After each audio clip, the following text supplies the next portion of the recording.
Buenas tardes, bienvenida y bienvenido a esta nueva edición de Encuentros con la Fotografía. Soy Sergio Albacete, director del Aula de Fotografía de la Universidad de Almería, y estoy aquí para presentaros el capítulo de hoy. Como sabéis, estos encuentros son posibles gracias a la colaboración que tiene la Universidad de Almería a través de su Vicerrectorado de Cultura y Sociedad con la Asociación de Amigos del Centro Andaluz de Fotografía. Hoy nos acompaña la fotógrafa Susana Girón y dirige y modera el encuentro Juan Carlos Asián del Barco, miembro de la Asociación de Amigos del Centro Andaluz de Fotografía. Aprovecho para dar las gracias a Susana Girón por aceptar nuestra invitación. Sin más, os dejo con Juan Carlos Asián. Por favor, Juan Carlos, cuando quieras, muy buenas tardes a todos. Buenas tardes. Gracias, Sergio. Nuestra invitada en esta ocasión hoy es Susana Girón, a quien deseamos agradecerle el que haya aceptado participar en esta actividad y dedicarnos una parte de su tiempo. Susana Girón nace en Madrid, está ligada familiarmente al pueblo de Huesca, en Granada. Apasionada por el deporte, se licenció en Ciencias de la Actividad Física y del Deporte, trabajando durante años como profesora de educación física en distintos institutos. La afición que siempre tuvo por la fotografía la animó a matricularse en Fotografía y Artes Visuales en la Universidad Miguel Hernández de Elche. En pocos años de trayectoria, Susana Girón ha sido capaz de generar una obra personal muy coherente como fotógrafa documental. Perdona un momento.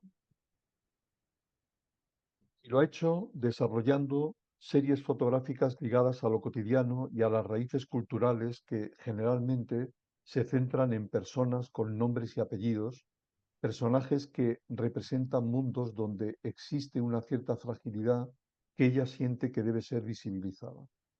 Se ha convertido en una fotógrafa sensible que necesita una conexión con los espacios y sobre todo con las personas sobre las que trabaja, que al final acaban formando parte importante de su vida. Sus proyectos tejen historias que suelen hablar de lo cotidiano, la memoria, el tiempo, la identidad de los lugares fotografiados, las emociones, los recuerdos, las raíces culturales y la fragilidad de este universo íntimo de vivencias articulan su personal y distintiva narrativa visual. Sus obras se basan generalmente en la creación de temas fotográficos que enfrentan al sujeto fuera de los focos de la actualidad. Su iconografía invita a la reflexión. En una segunda lectura suele surgir algo inesperado que anima a seguir descubriendo. Su técnica personal favorece el diálogo de emociones que nos ayudan a reconocernos en lugares y situaciones que a priori no nos pertenecen. Sus trabajos son publicados asiduamente en revistas como New York Times, National Geographic, Geo, El País, Terra Mater, BBC, Der Spiegel, CNN, Financial Times, entre otros muchos. Su trabajo en salas de España, Portugal, Argentina, Finlandia, Austria, México, Canadá, Francia, Italia, Reino Unido, etc. Ha participado en festivales como Foto España, el Zoom Photo Festival en Canadá, los Encontros de Imagen en Portugal, el Festival Internacional de la Imagen en México, el Festival Off en Arles en Francia, el Backlight Tampere, el Photo Festival en Finlandia, el Head-On Photo Fest en Australia, los encuentros que organiza la Fundación Caja Murcia en Murcia y Cartagena, etcétera, etcétera. Es poseedora de numerosos premios, entre otros podemos destacar el premio DKV de Fotografía en 2022, el premio Real Academia Bellas Artes de Granada en 2020, el premio Asociación de la Prensa de Huelva en 2020, el primer premio del Atlanta Photo Journalists Award en los Estados Unidos en 2020, el Poggi Latam 2021, el Premio Nacional de Periodismo Doñana 2013 en la modalidad de fotografía, el Premio de Honor Fernando Quiñones en 2007. También en 2013 ganó un tercer premio en los prestigiosos China International Press Photo Awards, finalista en certámenes internacionales tan relevantes como el Alfred Fried Photography Awards en 2015, el Visas di Gianni en Perpiñán en 2014, el Sony World Photography Award en 2012, Colga Tbilisi Award 2014 y 2018 o Foto España Ojo de Pez 2013. En 2016 y 2017 recibió el premio Félix Ordóñez de fotografía y fue ganadora de la beca Vega Propuestas 2016. Bienvenida, Susana. La primera pregunta que deseo hacerte es, ¿cuándo y cómo se inició tu relación con la fotografía? ¿Qué fue lo que te atrajo de ella? Y si recuerdas las primeras fotografías que hiciste, tu primera cámara y lo que sentiste al usarla. Bueno, pues lo primero, daros las gracias por la invitación y nada, feliz de estar compartiendo este ratito. Y bueno, pues yo la verdad que la inquietud fotográfica creo que siempre estuvo ahí desde pequeña, pero realmente era, como bien habéis dicho, ¿no? Al decir, hablar un poquito de mira, mi pasión por el deporte siempre como que llegó un poquito antes, ¿no? Entonces empecé primero a hacer deporte, a estudiar INEF, tenía muy claro que mi vida iba a ir por ahí, aunque siempre tenía una cámara de fotos y siempre de una manera instintiva. Compartía, estaba siempre los 20 durillos que me daba mi padre, ¿no? Esos domingos pues los invertía en, en comprar carretes para fotografiar mi entorno, mi pueblo, mi familia. Y de hecho, pues os voy a compartir por aquí un poquito para que veáis esas primeras, lo que resume un poquito con lo que era mi vida, ¿no? Lo que era, creo que mi primera cámara y mi primera bicicleta. Esta era mi vida y lo sigue siendo también un poco hoy, ¿no? La bicicleta me la regalaron con 5 años los Reyes Magos y luego vino en la comunión la cámara de fotos, ¿no? Esta fue mi primera cámara y con la que yo ahí pues empecé a cultivar sin saberlo de alguna forma que esa pasión por la fotografía. Y luego años más tarde, después de ya estar trabajando dando clases, monté una empresa de turismo de naturaleza y tal, pues decidí volver a estudiar fotografía, bueno, empezar a estudiar fotografía porque no sabía manejar una cámara de fotos con 28 años, no tenía ni idea, literalmente.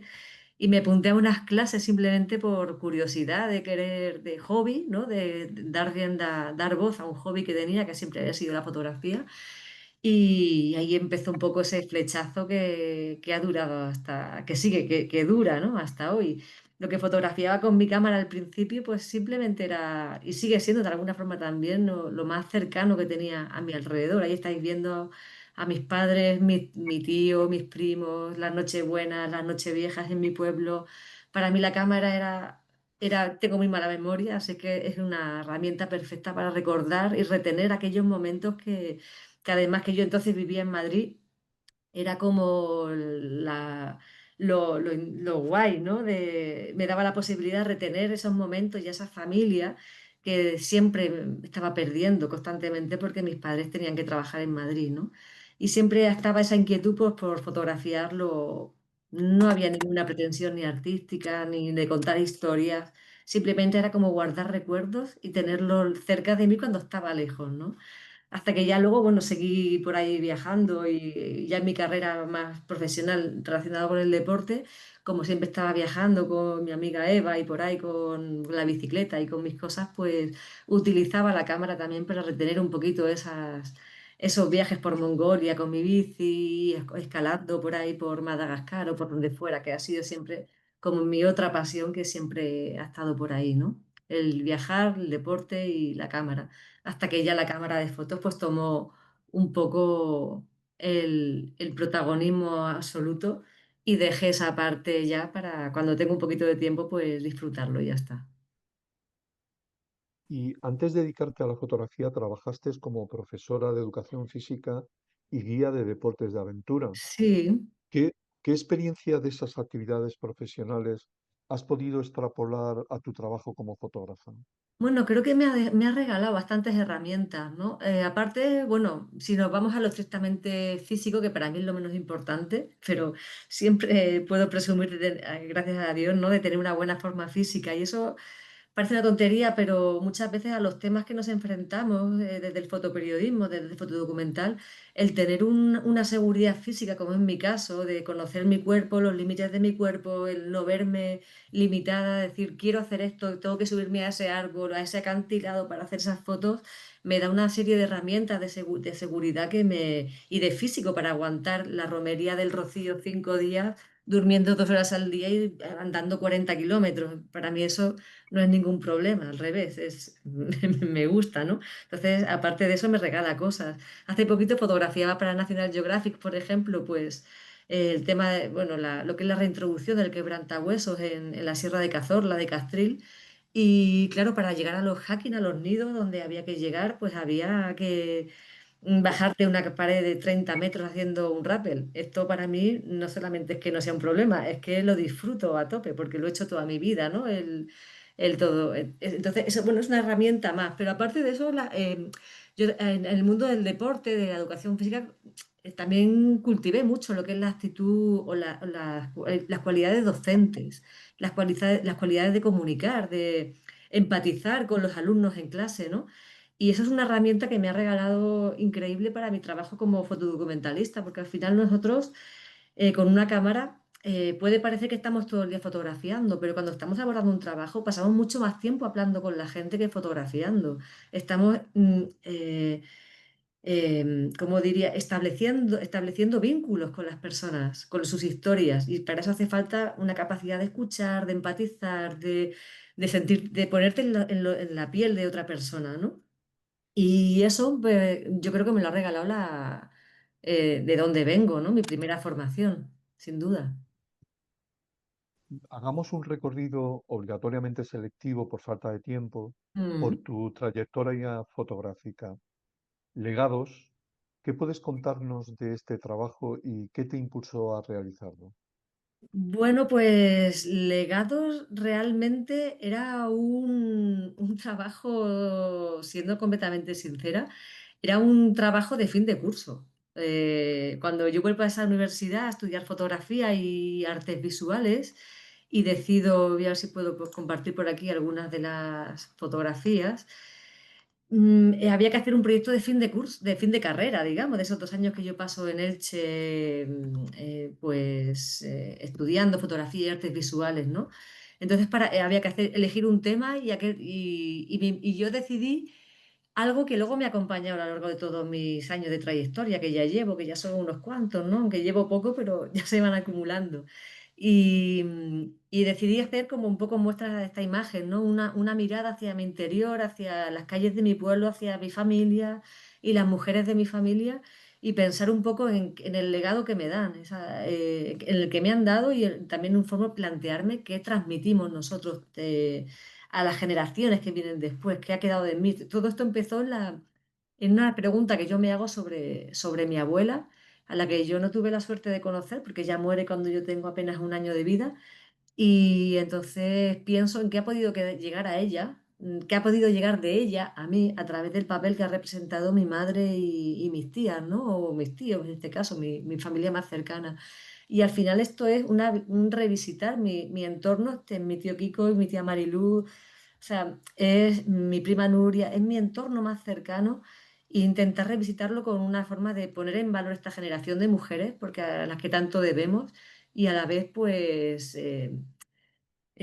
bueno, revisitar un poco mirar con otros ojos volver a hacer extraordinario nuestro ordinario más corriente, nuestro cotidiano, nuestra más ferviente cotidianidad de alguna manera. Y este es un poco este trabajo, me llevó 2 años hacerlo y, y para mí lo que era, que era un trabajo de fin de curso, es que no tenía ninguna pretensión más, pero pasó algo como maravilloso, ¿no? Parece que cuando algo es para ti, como que el destino te depara cosas que tú no esperas, ¿no? Y yo, este trabajo que lo presenté de pronto, me fui un día a una revisión de portfolios a un curso que daban en Foto España en 2008, un fotógrafo francés, Guillaume Herbeau, y cuando yo presenté el trabajo que tenía, no tenía otro para que lo comentara el profesor en clase, pues se quedó prendado del proyecto, ¿no?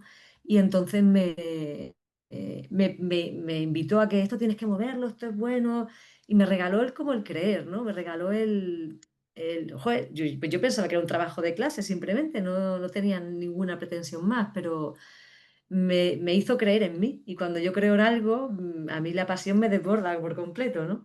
Y eso fue lo que pasó, que me marché a Arles y por medio mundo presentando este trabajo de mi madre y de mis tías pues, en mi pueblo. y pasaron cosas, pues de pronto un comisario, Paco Salinas lo vio, Rui Prata, muchos comisarios muy importantes del mundo de la fotografía y empezaron a proponerme exposiciones, publicación en libros y bueno, pues me regaló el que yo siguiera creyendo y fue lo que cuando empiezan a pasar cosas dices, joder, pues y así no me faltaba que me convenciera nadie, sabía que este era el paso siguiente natural que quería dar, pero cuando pasan cosas bonitas, pues es más fácil dar ese paso que si no pasa nada, nada interesante, ¿no? Y estás ahí picando piedra en la mina, como solemos decir. Mm. Entonces me regala muchas cosas este trabajo, la verdad. Ahí estamos viendo, bueno, son algunas de las imágenes del proyecto. Los que me conocen, pues están viendo a mi familia.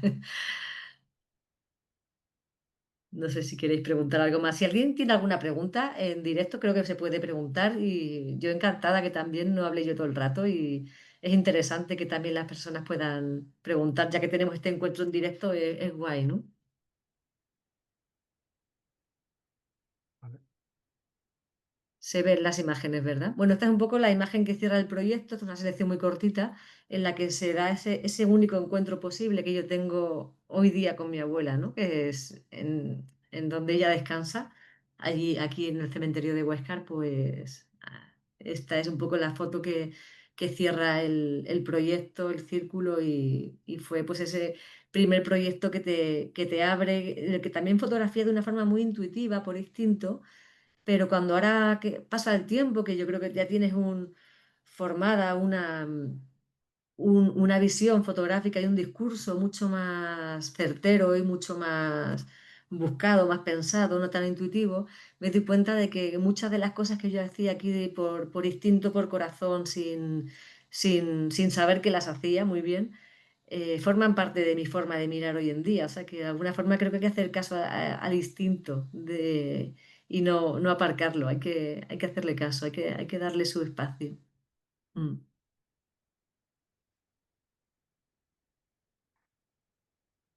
Otro proyecto tuyo es Mujeres refugiadas en Estambul.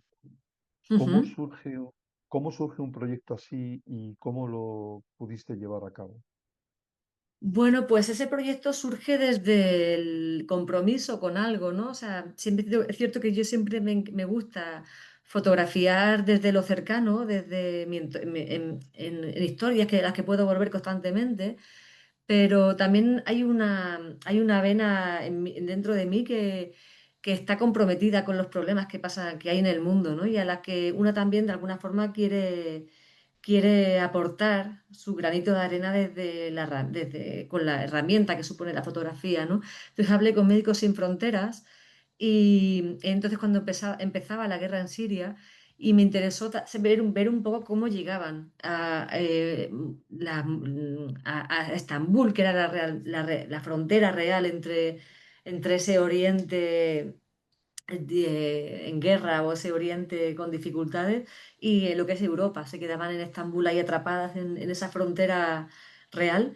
Y casi siempre al empezar a investigar, a documentarme, pues te das cuenta que las mujeres son las que más sufrían, todos sufren cuando se trata de, por supuesto, de la población refugiada, pero la mujer al final en ese transcurso, en ese viaje que desde sus países de origen, Afganistán, Pakistán o Irán o Irak, al final tienen un extra de vulnerabilidad, ¿no? Entonces decidí reposar mi mirada en ellas y contar cómo era, que ellas me contaran su experiencia y como ser como mujeres y como refugiadas, ¿no? Entonces aquí tenía un montón de testimonios que pude encontrar gracias a Médicos Sin Fronteras y con intérpretes y con cosas, pues pude ir desgranando un poquito esa historia eh, de muchas de esas mujeres en las que lo que pasaba era simplemente, pues bueno, simplemente pues arrastrar depresión, arrastrar lo que es la carga de tener que llevar hijos, mm, violación de los derechos humanos en todas sus facetas. En fin, bueno, por ejemplo, aquí me acuerdo de esta mujer que era iraní, fijaros que Armenia, perdón, no podía tener en su certificado de matrimonio, su pecado fue que se separó del marido porque directamente la maltrataba. Fijaros que no tiene derecho a tener ni foto. Si os fijáis ahí en su foto, es un dibujo, es un icono, no hay historias, ¿no? Mujeres que tenían que vivir al final en albergues, de cualquier manera, o familias de refugiados sirios que al final acababan en casas arrendadas de 20 metros cuadrados con 30 personas viviendo dentro, ¿no? Y afortunado dentro de lo que era, ¿no? Entonces, bueno, pues esto al final lo que te lleva a documentar algo así creo que es el compromiso, ¿no? La búsqueda de intentar aportar tu granito de arena desde la fotografía y dar a conocer una realidad que creo que lo merecía. No sé si podemos cambiar realidades, pero por lo menos intentarlo. Mm. Sí, vamos pasando, por ejemplo, me acuerdo de esta mujer que era iraní y bueno, en este caso, pues el piso que tenía era como inmigrante ilegal, pues no podía alquilarlo legalmente, con lo cual para que no la echaran, la deshocieran del piso, el cual tenía pagado, pues el casero pues le pedía o favores sexuales o bien directamente de un día para otro la echaba y no tenía ningún sitio donde ir y ningún sitio al que reclamar, ¿no? O cosas tan sencillas como o tan normalizadas en nuestro entorno como es la sanidad. Entonces, bueno, pues es vivir siempre con la maleta un poco a cuestas. Mm. Mm, ¿Te gusta trabajar en proyectos a largo plazo o prefieres que estén más mejor acotados en el tiempo? ¿Y cómo decides los temas y cómo es tu proceso de investigación? Bueno, yo soy lenta. Es decir, aparte, yo nunca me considero fotoperiodista, me considero fotodocumentalista porque necesito tiempo para empatizar, para hablar con la gente, para conectar con una realidad.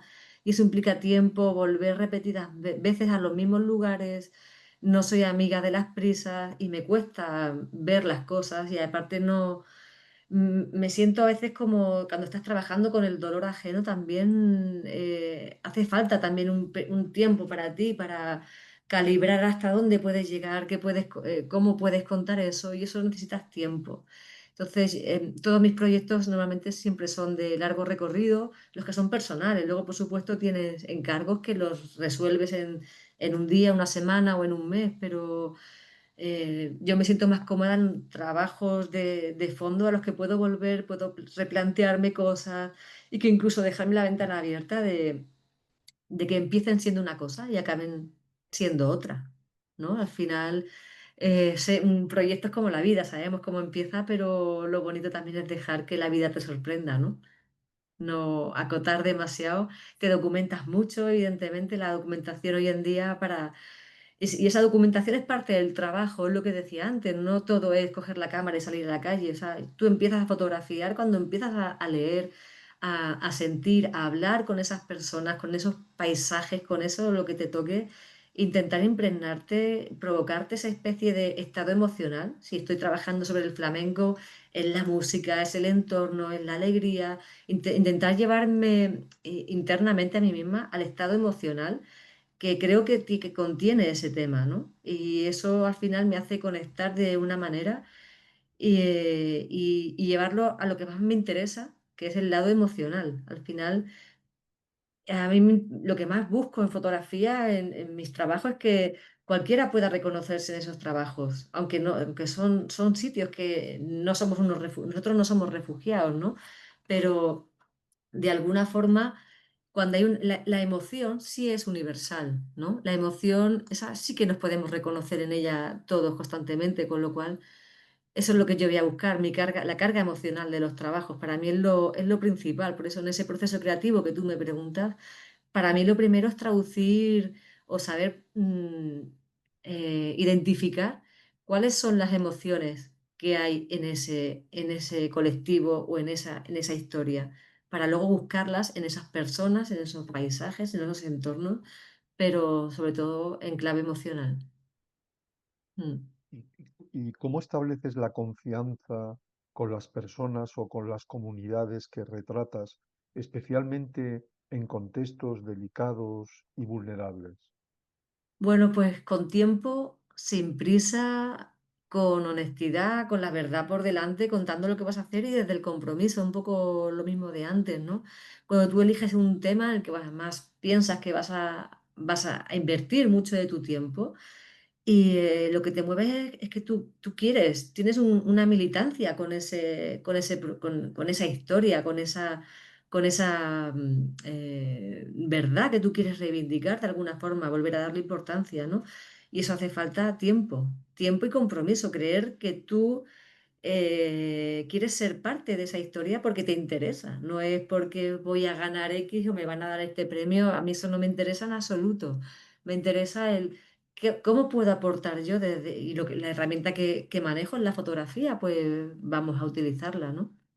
Entonces eso es tiempo, reposar y a lo mejor el primer día o la primera semana ni siquiera saco la cámara de fotos. Estás estableciendo unos vínculos con la gente y luego va surgiendo, va ganando la confianza poquito a poquito hasta que... Luego hay otras veces, por ejemplo, hace poco fotografiaba en Ucrania y, y cuando es una situación tan dura a veces para los que sufren, ellos también te ven a ti como un aliado, que realmente es lo que eres. Estás intentando contar una historia en la que cuentas el sufrimiento de esas personas, la situación que están viviendo, y son ellas mismas las que te piden, cuenta mi historia, porque esto nos puede ayudar, ¿no? Entonces es esa generosidad también que a veces también nos ayuda porque somos seres, antes que fotógrafos, somos seres humanos y para mí también es muy violento muchas veces sacar una cámara de fotos y de pronto cuando alguien está derrumbado contándote que han matado a su hijo, que ha pasado no sé qué, tener tú que estar fotografiando eso, pero al final es lo que tienes que hacer, ¿no? Al final esa es tu trabajo, un médico cura, un profesor enseña y los fotodocumentalistas tenemos que contar esa realidad para intentar que cambie.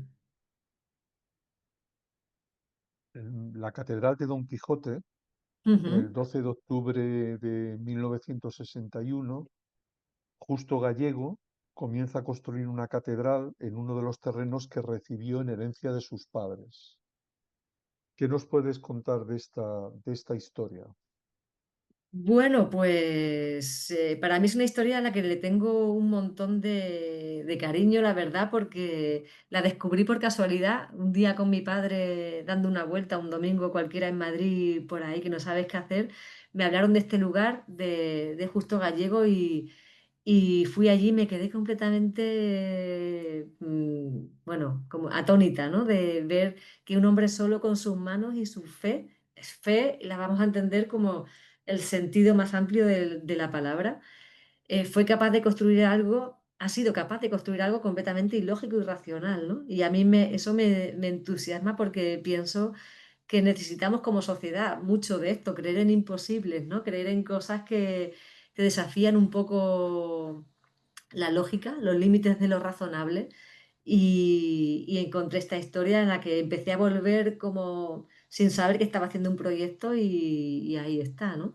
Una catedral que tiene, creo que recordar, si era, no sé, una burrada, 5.000 metros cuadrados, 25 cúpulas, la cúpula mayor tiene 40 metros de altura. Y todo desde la humildad y la simpleza de un hombre que recuerdo una anécdota muy divertida, que siempre muchas veces la cuento, cuando la primera vez que publiqué este reportaje en una revista alemana, en Art, la revista Art, que es como súper mítica en fotografía, le llevé esa revista para que él la viera, me acuerdo, estaba subido justo ahí en un andamio, y le digo, justo ya por fin nos han publicado la revista, tal, ya la tenemos aquí. Que se me quedó mirando, ni bajó del andamio con todas las manos llenas de mezcla de estar ahí poniendo ladrillos, tal. Era un reportaje de 8 o 10 páginas, un montón, súper largo. Abrí la primera página, la primera doble. Ah, yo Don Quijote. Cogí la revista, la tiré a un rincón y me dijo, Susana, vamos a poner ladrillos. O sea, le importaba un pimiento, literalmente, ¿no? Es ese no ego absoluto y cuánto aprendí yo de este hombre en todos los sentidos, ¿no? De llevar al extremo lo que es la humildad, la sencillez y el creer en el trabajo de uno mismo y volcarlo en una pasión absoluta hacia algo, ¿no? Cuánto bien nos iría el mundo, ¿no? Si cada uno llevara eso a lo suyo. ¿Qué catedral tenemos cada uno de nosotros, ¿no? En lo que volcamos nuestra fe o nuestra pasión.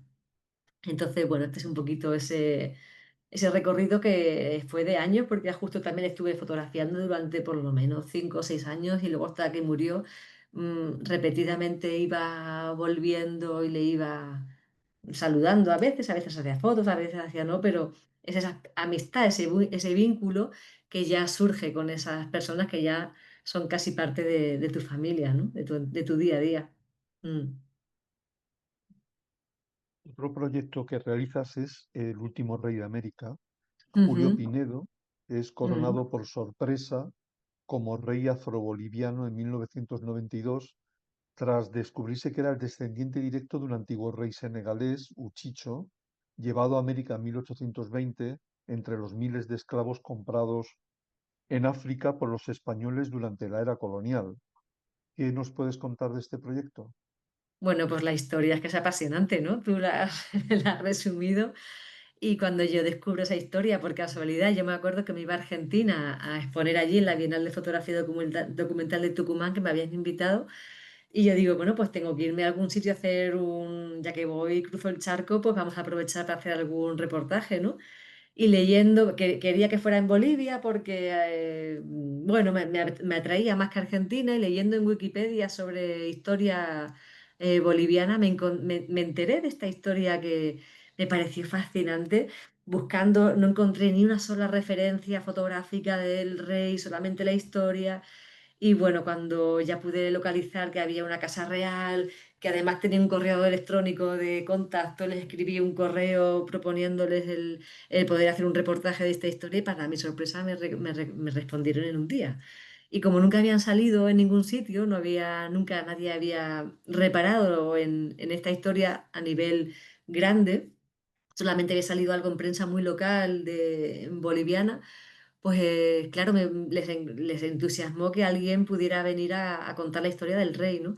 Y me fui en un primer viaje a Mururata, que es el pueblecito de 300 habitantes donde vivía don Julio Pinedo, y me quedé viviendo en su casa durante un mes prácticamente. Y bueno, fue una experiencia a nivel humano increíble y la historia es maravillosa, ¿no? Porque si nos fijamos en las manos del rey, es un rey agricultor que tiene callo de coger la azada, o sea, es otra historia, ¿no? Otra monarquía, pero cuando tirabas del hilo te dabas cuenta que realmente es una monarquía reconocida por el Senado boliviano y era la única monarquía de toda América, desde Canadá hasta la Patagonia, no hay todos son todos repúblicas, ¿no?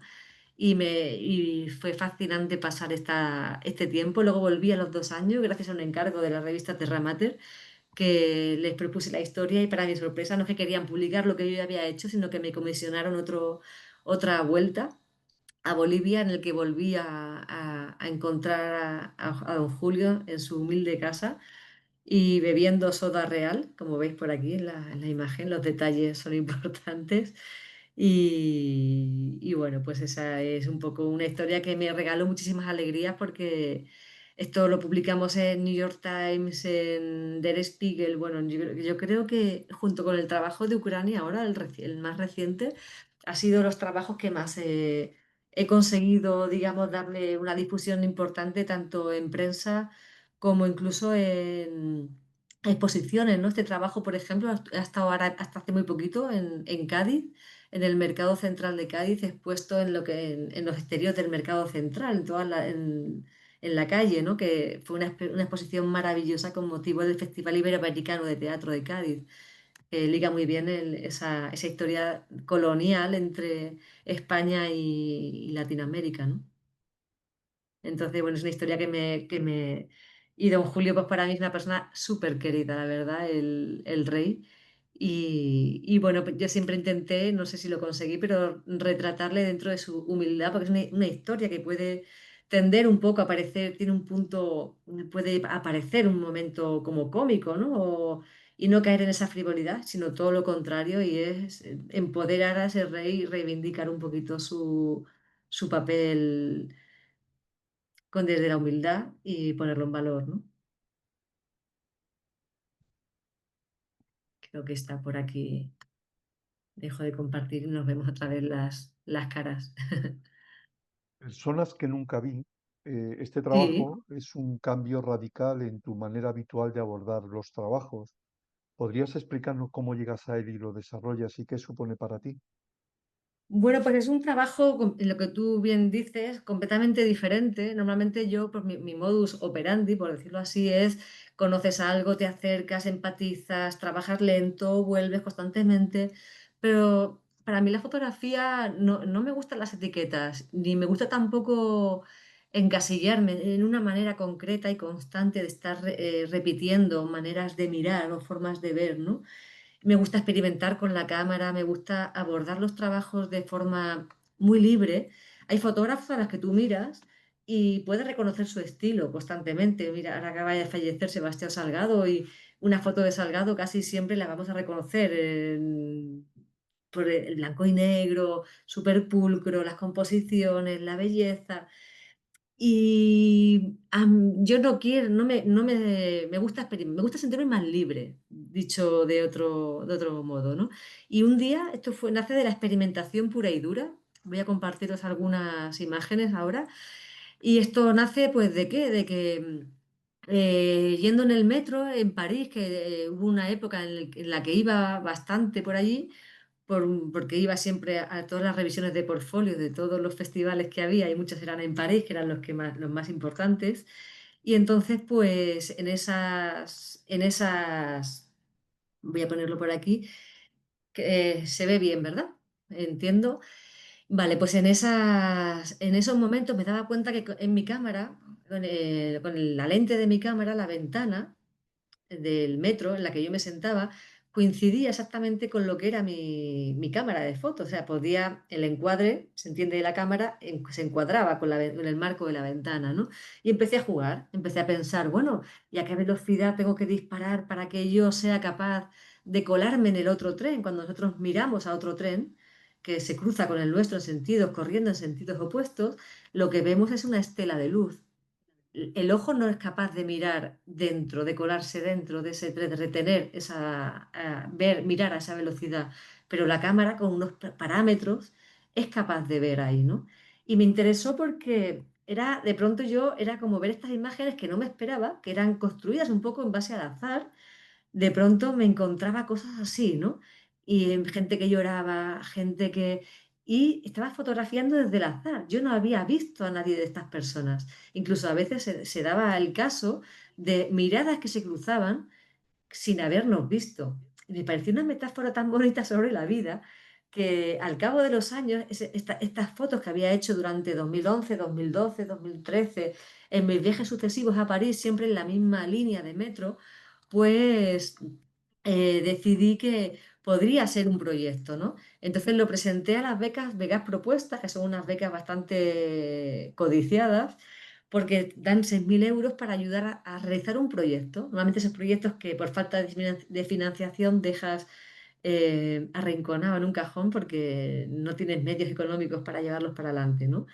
Y lo propuse, lo mandé a las becas proponiendo el repetir la experiencia de París en 5 ciudades europeas elegidas en base a su diversidad cultural, ¿no? Elegí Estocolmo como país nórdico, elegí Atenas como esa especie de ciudad entre Oriente y Occidente, elegí Budapest como ya área de influencia rusa, Madrid, que es mi ciudad de alguna forma, donde se supone que paso más tiempo, no aparezco desde marzo, pero se supone que es mi ciudad, y París, que ya lo tenía hecho.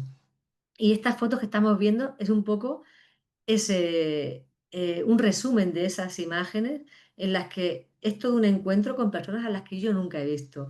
Y nos surgen preguntas, ¿no? Es al final cómo somos cuando no estamos siendo observados, pero estamos siendo observados, estamos llenos de cámaras que nos vigilan por todos sitios, que no somos conscientes, pero nos vigilan, o sea, nos vigilan, nos miran, nos ven. El pasar por la vida, a cuánta gente miramos sin ver también, esos invisibles, esos otros invisibles, ¿no? Y luego también el azar en la fotografía. Muchas veces parece que una para conseguirla hay que pasarte unas 7 horas pensando en el encuadre, en la luz. Si hoy no te gusta, vuelves mañana porque la luz es mucho mejor. Y de pronto el azar, fijaros qué fotos nos va devolviendo, ¿no? Cosas que parecen elegidas, o sea, surgidas como preparadas y en absoluto no vi a ninguna de estas personas, ¿no? Incluso aunque se cruzaran nuestras miradas. Y, Y bueno, es un trabajo que luego rematé, se puede ver se puede buscar por internet, en mi web o en la web de David Linuesa, en la que luego hicimos un multimedia, porque ese trabajo yo para hacerlo, lo que os decía antes, me provocaba estados mentales, yo que soy de escalar, de montaña, todo ahí muy libre, muy vivencial, pues en cada ciudad yo pasaba una semana, en cada una de estas 5 ciudades que os he dicho, y pasaba una semana en cada una de ellas, 7 días, encerrada en el metro 8 horas al día seguidas, ¿no?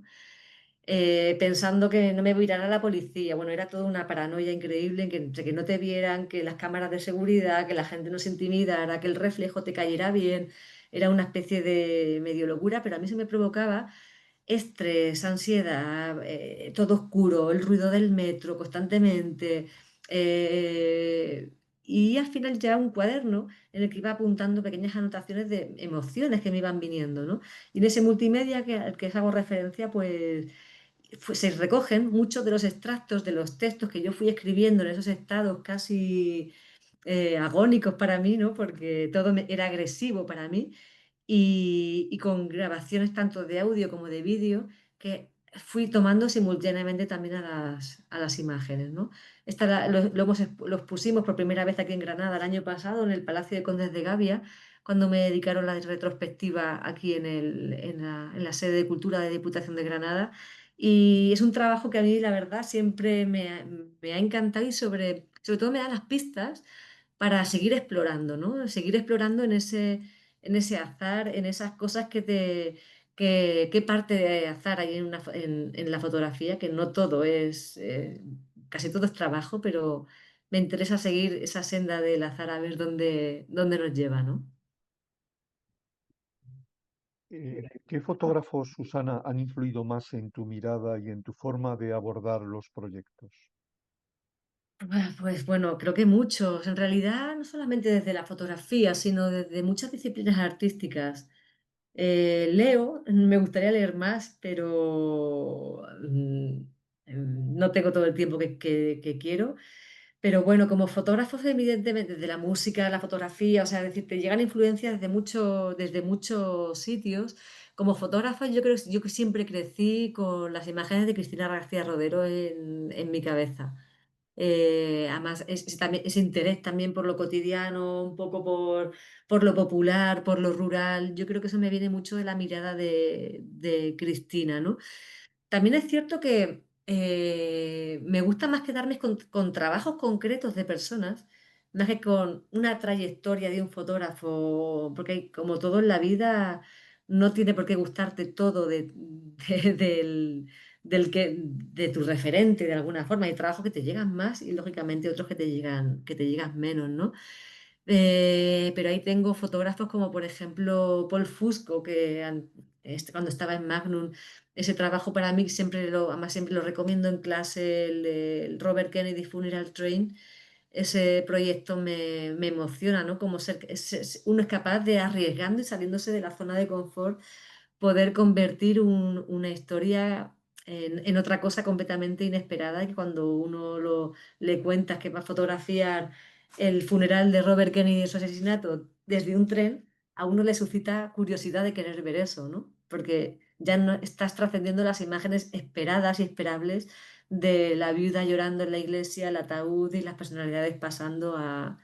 Y eso cada vez, eso me interesa más, ¿no? Al final buscar fotógrafos que de alguna manera me llevan a mundos y a formas de contar que no me espero, que me sorprenden y que por supuesto me emocionan, las dos cosas, ¿no? Y referentes, aparte de los clásicos, bueno, Walker Evans, por supuesto Robert Frank, que para mí son fotógrafos completamente que están en mi día a día, pero ahora me interesa mucho las nuevas maneras de contar en fotografía. Por ejemplo, trabajos muy recientes como el de Ana Suriñac, Mar de Luto, no sé si lo conocéis, contando la gran problemática, la tragedia de los migrantes y muertes en el Mediterráneo con y con fotografías de esos migrantes que están flotando en los mares donde han desaparecido. Me parecen metáforas tristemente maravillosas de otras maneras de contar, ¿no? De la vida, de estos, de estos desaparecidos en el mar, que el mar se traga. Y estamos hartos de ver esas imágenes ya muy recurrentes sobre los flotadores rojos, los no sé qué, la patera llena de gente. Hay que buscar nuevas formas de narrar y cada vez me interesan más trabajos como los de Laia Abril, Ana Suriñac, personas que están apostando por contar las mismas realidades desde puntos de vista completamente sorprendentes. Y ese es un poco el reto. Mm. ¿Y cómo decides cuando una fotografía está terminada y lista para ser publicada y mostrada al público? Bueno, la verdad es que yo no pienso, Juan Carlos, en fotos, o sea, pienso en proyectos. O sea, para mí una foto no, una foto puede ser una pista de algo. Es decir, puede ser el comienzo, de pronto ves una foto, eh, estás trabajando en un proyecto, no sabes muy bien para dónde llevarlo, de pronto hay algo que el instinto trabaja ahí, el impulso, y de pronto reconoces algo que está en esa foto y que dices, uy, esto es una referencia, esta es una guía, que hay algo que no tienen las demás fotos que tiene esta. Es una especie de intuición, porque sabes que estás buscando algo, no sabes muy bien exactamente el qué, pero la foto para mí, una foto suelta, es una referencia, es una guía. Y cuando esa guía me la da una foto, lo que intento es decir, bueno, que esta foto marque o el nivel o marque por lo menos la referencia, la guía, la senda por donde quiero seguir, ¿no? Pero luego yo, el sacar algo es sacarlo a nivel de proyecto. O sea, para mí una foto buena la hace cualquier persona que tenga incluso un teléfono móvil en la mano. Es decir, una foto, para mí esto es una cosa muy personal, ¿eh? No quiero que suene este como categórico. Se me queda sin discurso. Yo quiero ver más sobre esa historia. Necesito contar historias y, y una foto puede contar una historia, pero me hacen falta más fotos para contar, para que esa historia tenga más profundidad, tenga más peso. Entonces siempre pienso en proyectos, no en fotos sueltas, y, y pienso que un proyecto está terminado y empiezo la labor ya de edición y de selección cuando ya veo que estoy repitiendo las fotos, que ya no sé contar mejor lo que quiero contar, no puedo transmitirlo mejor, ¿no? Y empiezas a ver que recurres a imágenes similares y tú ya sientes que de alguna forma has cubierto ya ese camino, ¿no? Ya hay que empezar a pensar en rematarlo y empezar otro nuevo porque ya no te aburres incluso tú misma de ese proyecto porque ya lo has vivido, eso ya lo has hecho y no podemos estar repitiendo constantemente y revisitando lo mismo si ya no lo vas a contar mejor. Y entonces ahí siento que es cuando es el momento de empezar a darle forma en formato expositivo, libro o publicación, dependiendo de lo que sea, y sacarlo. Limited Youth, una mirada inusual sobre la vejez. ¿Qué fue lo que te motivó a abordar este tema y qué deseabas transmitir? Bueno, pues es curioso porque yo viniendo del mundo del deporte, que me apasiona un montón, o sea, más soy una loca del corretear, como me gusta decir, y salir todos los días prácticamente a correr, nunca había hecho nada relacionado con deporte. Siempre había cogido temáticas más sociales, pero el reto también está muchas veces en contar historias, hablar desde mundos inesperados, ¿no? Es que cuando hablamos de tercera edad, siempre siempre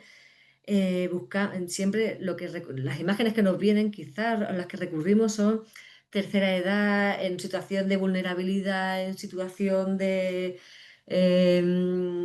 debilidad, pobrecitos, los ancianitos ahí que no pueden moverse, dependientes, no sé cómo. Y un día leyendo por casualidad en un periódico, es algo que hago habitualmente, leo muchísima prensa diaria, me enteré con que había casualmente en 2015 unos campeonatos del mundo de atletismo, ¿no? Y aquello me encantó porque veía gente de 90 100 años corriendo, saltando y lanzando más que yo. O sea, increíble, unos niveles increíbles. Y era genial para mí porque era como revisitar la tercera edad desde lo inesperado, desde no enfatizando el papel débil de la tercera edad, sino convirtiéndolos en héroes, ¿no? Era empoderar a esos mayores, a esos adultos mayores, darles protagonismo, convertirlos en héroes. Y entonces me entusiasmó la idea y además era un mundo que me tocaba de cerca porque el deporte lo entiendo. Me he criado y sé perfectamente cuáles son los valores, la emocionalidad del deporte, en fin, pues todo lo que tiene que ver con eso, ¿no? Vamos a ver también algunas imágenes sobre eso, a poneros por aquí. Y entonces me cautivó completamente la idea. Empecé a apuntarme a todas las competiciones que podía. Hablé con la Federación Española de Atletismo. Enseguida me admitieron ahí increíblemente bien en las competiciones. Me acreditaron para todo, me facilitaron todo. Y bueno, pues empecé a intentar hablar desde ese punto de vista de poner en valor la tercera edad y convertirles sobre todo en héroes, no, no en enfatizar otra visión, ¿no? Fijaros que en mis trabajos casi siempre está ese matiz de esperanza, ¿no? Esa pátina de querer mostrar lo mejor del ser humano, no siempre lo peor, que es lo que normalmente nos lleva a la vida. Creo que al final lo que tú siembras lo transmites de alguna manera y la fotografía que tiene ese poder de comunicación tan grande, pues vamos a llevarlo a contar, por supuesto hay que contar lo duro y lo difícil que pasa en el mundo, pero vamos a también a contar desde la esperanza, ¿no? Porque al final la esperanza inspira, ¿no? Nos enseña otra historia, ¿no? Otra visión de las cosas. Y bueno, pues ese trabajo para mí es un poco eso. Y luego, claro, empecé en 2015, aquí, bueno, pasaron muchas cosas, pero después de tantos años fotografiando un proyecto que acabo en 2020, 2021, de lo que es la toma fotográfica, se te van ocurriendo cosas. Entonces, pues, por ejemplo, se me empezó a ocurrir el fotografiar a los atletas justo después de competir, me llevaba un fondo negro, como veis aquí, esto es luz natural porque no te da tiempo a más, todo pasa demasiado rápido. Los atletas acaban de salir de competir, han ganado, han perdido, se han caído. Hay una carga emocional enorme, ¿no? Y entonces me interesaba justo fotografiarles justo en el instante después de competir, porque es cuando la carga emocional era mucho más grande, ¿no? Me llevé a mi sobrina y a la vez a la vez que les hacía ese retrato que estáis viendo, les pedía que le escribieran a mi sobrina en un cuaderno, que es el que estáis viendo ahí, un consejo que le darían a una persona joven. Entonces era una doble experiencia, que es algo que también me interesa mucho de la fotografía. Era una experiencia de empoderamiento para los mayores y para la gente joven, en este caso mi sobrina, ¿no? Para mi sobrina era como, "¡Ah! Estoy con un campeón del mundo de 90 años". Le estaba regalando a ella una experiencia maravillosa y que también que perdiera la vergüenza, que se relacionara con ellos, que tuviera una experiencia mucho más cercana, más humana con los atletas.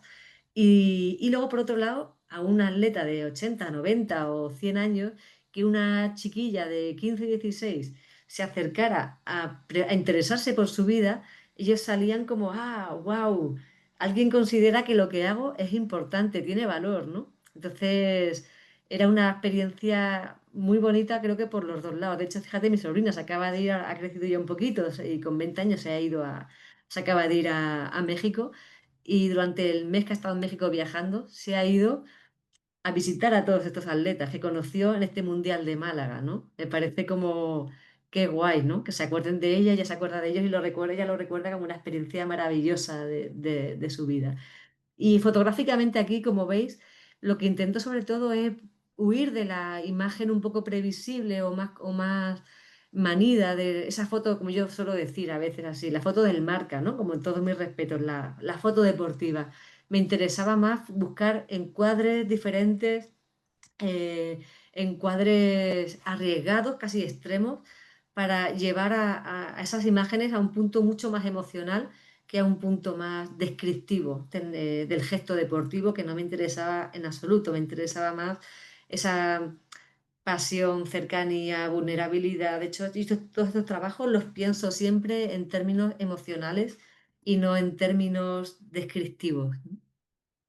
Entonces, pues es un trabajo que aparte me ha dado un mogollón de alegrías. Ha estado expuesto aquí en Almería, en el CAF. Justo hace un año que inauguramos la expo, estuvo 3 meses.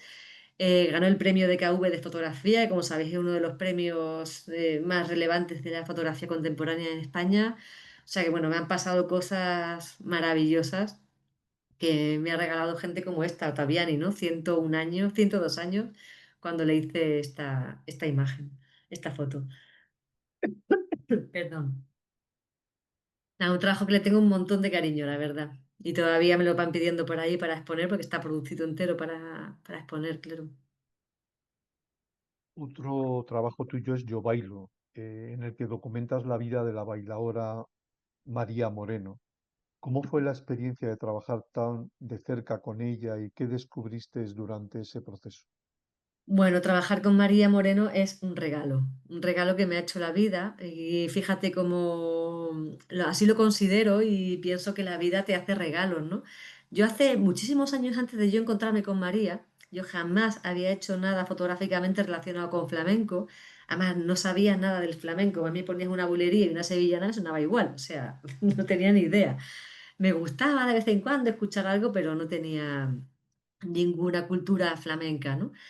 Y un día, hace como 7 años, 8, quizá más incluso, esos proyectos que siempre, esas ideas que siempre te gustaría contar, me empecé a imaginar que me encantaría documentar el proceso creativo de una bailadora de flamenco, de una creadora, cómo se enfrenta a esa página en blanco, que es empezar un espectáculo o una creación dentro del mundo de la danza y el flamenco, ¿no? Y yo quise contactar con Eva Yerbabuena como gran referente del flamenco, de Granada, bueno, pues tenía todo eso. Empecé a llamarla, su jefa de prensa, oye, mira, quiero hacer esto.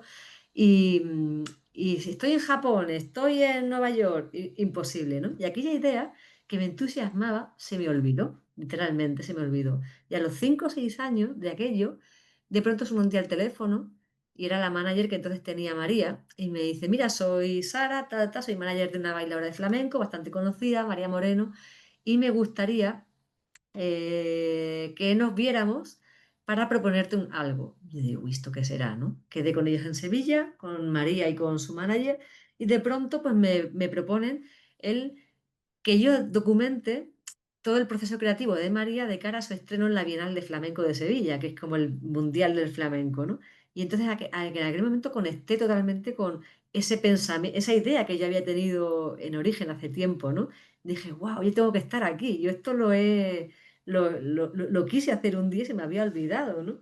Entonces, ese es el regalo que me hizo la vida, porque además la dirección escénica y la dramaturgia de ese proyecto lo que es la vida, ¿no? Lo dirigía Eva Yerbabuena, ¿no? Parece que a veces la vida tú pides cosas como, no sé, el universo, la energía, no sé cómo esto funciona, pero hay que tener cuidado con lo que uno dice porque no sabes luego cómo te va a volver. Y qué bien que me volvió de esta manera porque no cambiaría a María por nada del mundo. Ese encuentro con ella ha sido y es maravilloso. Hace 4 días, hace una semana, apenas he estado con ella 15 días en Málaga, en Torrox. Me invitó a que participara en su nuevo espectáculo durante una residencia artística que tuvo y un privilegio todo contagiarme de su arte, de su forma de ser.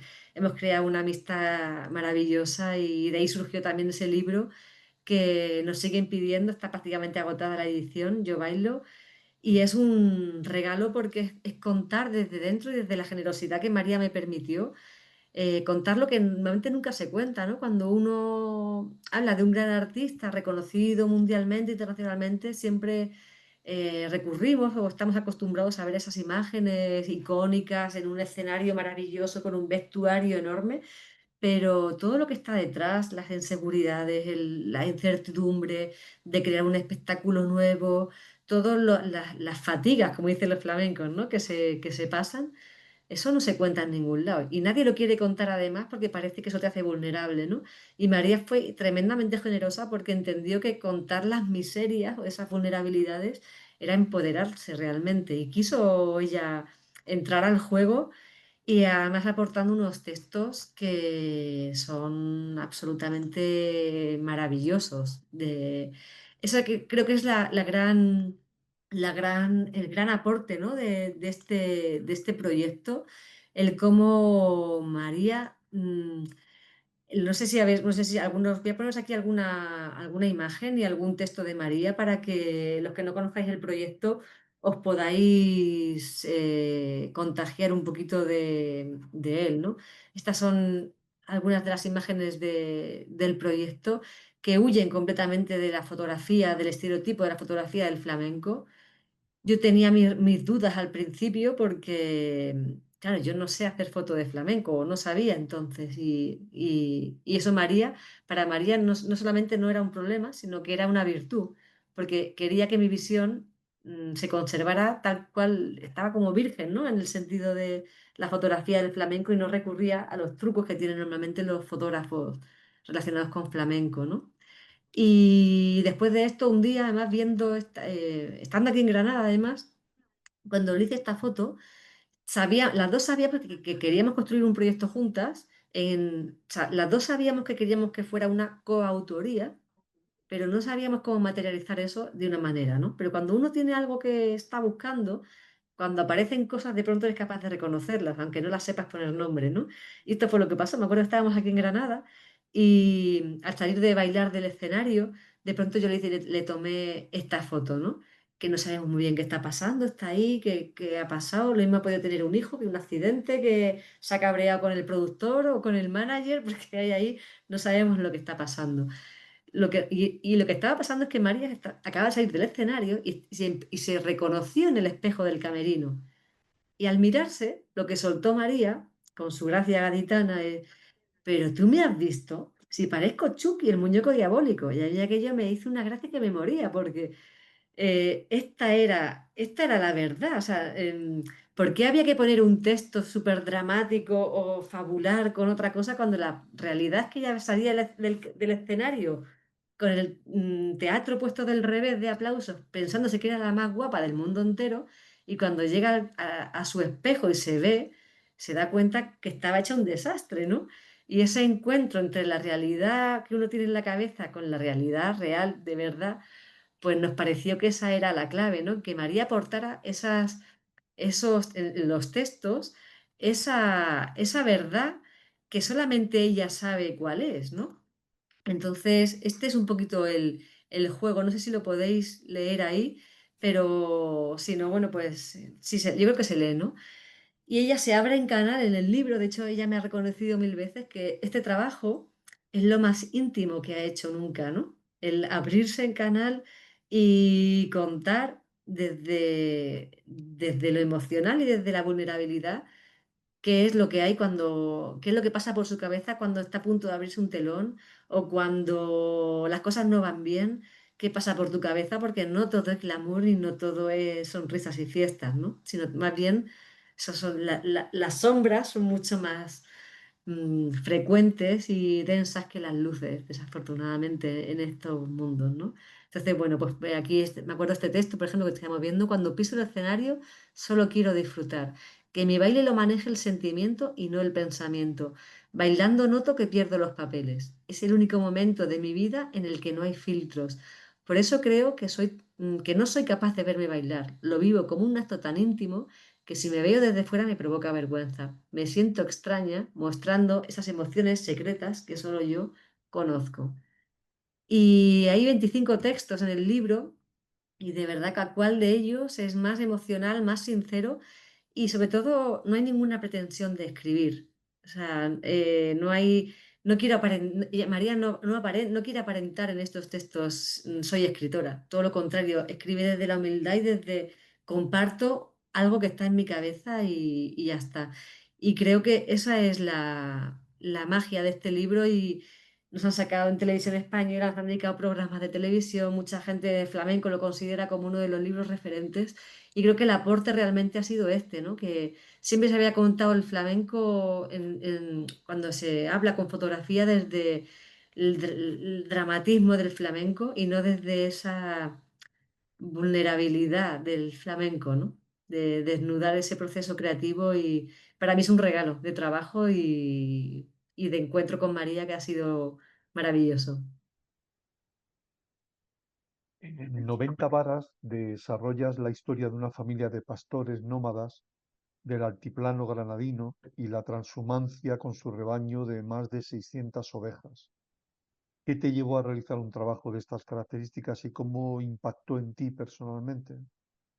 Bueno, pues es un trabajo que yo leyendo sobre transhumancia me di cuenta de lo vulnerable que es que es este legado histórico que tenemos y que tenemos la suerte en España de tener, ¿no? Somos el país europeo que tiene más kilómetros de cañadas reales, algo que viene desde el siglo XIII con Alfonso X el Sabio y que tuvo en su momento millones de cabezas de ganado y que ahora mismo quedan apenas 100.000 cabezas de ganado que quedan migrando, ¿no? En manera trashumante. Entonces, primero que me fascinó la historia y segundo, otra vez, el compromiso de dar voz a unos pastores, a unas familias que están a punto de desaparecer porque el relevo generacional es complicado. Todos queremos tener una estabilidad, una comodidad en nuestra vida y de pronto esta gente sigue viviendo 6 meses en un sitio, 6 meses en otro y entre lado y lado, pásate un mes andando, durmiendo en las sierras, pasando penas, pasando a expensas del tiempo, a expensas de si llueve, no llueve, los precios del grano, en fin, el frío. Y bueno, empecé con muchas familias, de hecho el proyecto lo empecé con una familia, con los Belenchón maravillosos desde Teruel. Me fui un mes con ellos andando desde la Sierra del Barracín hasta la Carolina en Jaén. Y después encontré, yo siempre quería hacer mi guiño a mi familia, a mi altiplano de Granada, donde viene mi familia, y haciendo ese guiño encontré a la familia de María y de Antonio, aquí está el padre y el hijo, y bueno, para mí era una familia más dentro del proyecto general de Transhumancia. Pero cuando empecé a volver con ellos un año, otro año, me di cuenta que para contar esta historia desde la emocionalidad y desde no sé si esta palabra existe, pero la suelto, desde lo sensorial, desde la sensorialidad de alguna manera, era mucho mejor reposar en un mismo sitio, pasar 1000 veces por el mismo sitio que estar cambiando constantemente de familia, de entornos, porque es volver a reconectar con esa gente, con esos espacios, y eso, como yo soy lenta, me costaba. Entonces volvía y volvía con Antonio y con María, y, y, y eso me facilitó el contar esta historia diferente, desde el movimiento, desde el frío, desde esa parte sensorial y emocional que a mí me interesaba muchísimo más. No es tanto describir por dónde se pasa, sino como invitar a descubrir qué es lo que pasa, ¿no? El frío, que cuando la gente viera estas imágenes, sintiera frío, sintiera desarraigo, sintiera calor, sintiera asfixia, sintiera incertidumbre, que es realmente lo que hay, lo que pasa a esta gente, ¿no? De tener que estar siempre constantemente cambiando de un sitio para otro. Entonces, bueno, para mí ellas son igual, son familia. Ya empezaron siendo mis ganaderos, pero para mí ya son familia. Fíjate que el año pasado ellos perdieron accidentalmente 94 ovejas por un accidente y lo que organizamos fue una venta solidaria de 90 imágenes por las 90 varas y cada venta de una imagen iba destinada comprarles una oveja y restablecerles una oveja del rebaño de las que murió. Conseguimos vender prácticamente las 90 imágenes, pues creo que sobraron una o dos nada más, y todo el dinero íntegramente se fue destinado a ellos, ¿no? Creo que el compromiso hay que llevarlo no solamente hasta esos extremos, ¿no? Hay que llevarlo como no, de boquilla, me interesa, esto hay que reivindicarlo, la transhumancia. Bueno, pues es como el compromiso social llevado a un paso más allá, ¿no? Y bueno, pues ahí sí que Antonio Padre se acaba de jubilar y ya es Antonio Hijo el que acaba de tomar el relevo del rebaño, ¿no? Mm. Durante la pandemia declaraste que te refugiaste en el trabajo como una forma de lidiar con el aislamiento. ¿Qué supuso para ti la pandemia y cómo abordaste el contenido de estos diarios, los diarios fotográficos del COVID y en general de tu trabajo fotográfico? Bueno, la pandemia para todos fue de pronto un shock, ¿no? ¿Qué va a pasar? ¿Esto qué es? Era una situación completamente desconocida para todos. Y ahí pues tuvimos otra vez la inmensa suerte de hacer un proyecto colectivo en el que nos unimos 8 fotógrafos, 4 hombres y 4 mujeres, todos muy fotógrafos referentes del panorama actual en España. Está Manu Bravo, Javi Fergo, Elmo Calvo, José Colón, Ana Suriñac, Judith Prat y Isabel Permuy y yo también. Y nos unimos pues para intentar contar desde una cuenta de Instagram cómo, la excusa de salir para no quedarnos en casa, ¿no? Que sabiendo perfectamente que estábamos viviendo un momento completamente extraordinario y completamente fuera de lo histórico, ¿no? Fuera completamente de lo normal. El coger la cámara, salir, era no quedarte en esa situación de casa lamentándote del mundo se ha parado, y bueno, el compromiso de contar lo que estaba pasando, ¿no? Fuimos ahí a las residencias, fuimos a todos los sitios donde teníamos salvoconducto de prensa, con lo cual yo tampoco sufrí mucho aislamiento, pero sí mucha gente que estaba a mi alrededor, mi propia familia, ¿no?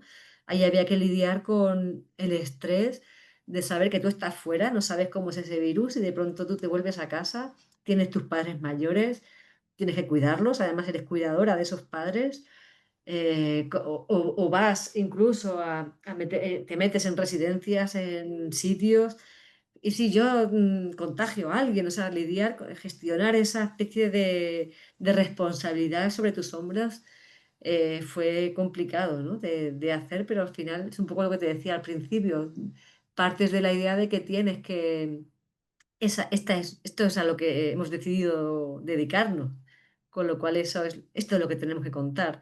Y fue una experiencia, un proyecto maravilloso que luego también nos expusieron en DKV, bueno, ha estado expuesto en un montón de sitios, en Aracena, en Barcelona, bueno, en bastantes sitios, el resultado de entonces, de esos diarios del COVID, que fueron una historia, una foto por cada uno de los fotógrafos en 8 lugares diferentes de España durante los 3 meses de encierro. Y por eso quizá tuvo tanta repercusión, por la originalidad del proyecto. De hecho, fue finalista en los premios Gabo de ese año como... no recuerdo en qué categoría estábamos nominados, pero a la innovación, en comunicación, algo así. Fue algo muy, muy chulo, un proyecto que fue maravilloso hacer también, dentro del contexto que era, claro. Mm. Invictus Ucraina, historias humanas en un trabajo sobre atletas ucranianos en tiempos de guerra. ¿Qué puedes contarnos de este proyecto? Bueno, pues es un poco el trabajo al que dediqué prácticamente el año pasado. Vuelvo otra vez a ligarme al deporte por segunda vez después de Unlimited Youth.